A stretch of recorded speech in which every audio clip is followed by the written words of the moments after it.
Voilà, je vous rappelle que nous sommes lundi 5 février, il est 9h moins le quart, c'est l'heure de frapper les 3 coups et de lever le rideau sur 2 pièces de théâtre qui ont retenu l'attention de Jean-Philippe Viau en ce début février. 2 pièces qui, vous allez le voir, ont un point commun.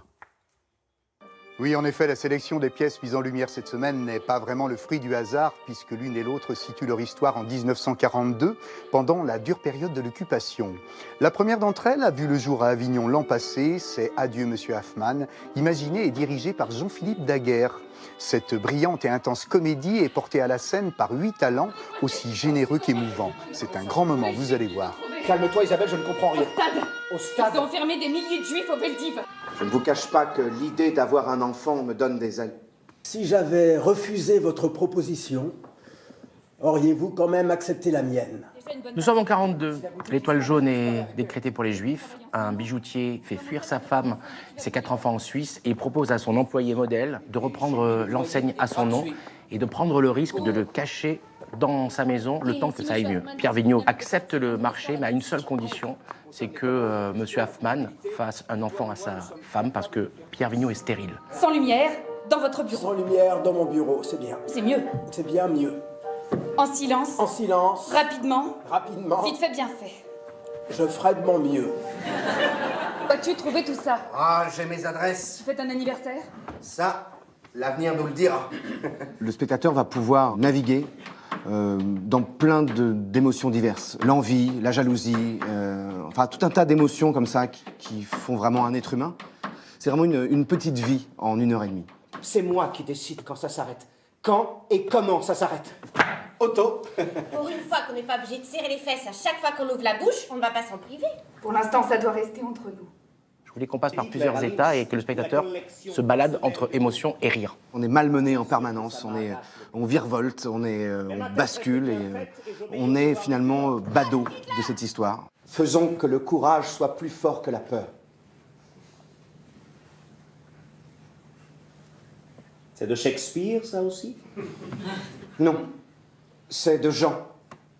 La nouvelle création qui suit fait également partie de ces instants de bien-être qu'on attend avec impatience et envie quand le rideau s'ouvre. Écrite à 4 mains et interprétée par le précieux duo Franco-Mélanie, Libre ou presque nous entraîne dans une sorte de road movie sous étoile jaune et étoile rose. Mais en vadrouille entre Paris et Clermont, la vie est-elle vraiment belle? La réponse est sur scène. Et je vous menotte devant ou derrière, là? Non, à toi, menotte-moi à toi. Allez, scout. Mais ouais, c'est bon, réponds Yaba. Yaba. Non, y a tout court. Y a tout court. Ok, tais-toi en fait. Ok, tais-toi en fait. C'est Moïse et André, à l'été 42 en plein Paris. Le premier est juif et il porte l'étoile jaune. Et André est homosexuel et porte le triangle rose. Ils réussissent à s'évader de la Gestapo, mais menottés l'un à l'autre. Ils vont réussir à dépasser un peu les a priori qu'ils avaient l'un et l'autre sur les communautés respectives. L'humour, c'est ce qui nous a toujours sauvés. Aujourd'hui, c'est encore tout ce qui nous reste. Alors merde! T'as un point de chute en zone libre. Bah oui. Oui. J'ai mon homme qui m'attend. Il est résistant. Mais ça, je veux bien te croire. Pour être ton mec, il faut un certain degré de résistance. Il était important pour nous de rappeler que ça peut très vite vriller, dans le mauvais sens du terme, et que nos parents, nos grands-parents, nos arrière-grands-parents avaient dit ne plus jamais ça, et que c'est aussi un peu notre devoir d'artiste, je crois, de garder les consciences éveillées. Mais je veux pas mourir en prison. Je veux pas mourir à Dijon. Ah la vache. Qu'est-ce qu'il y a? La balle est pas ressortie, il va falloir que je l'enlève.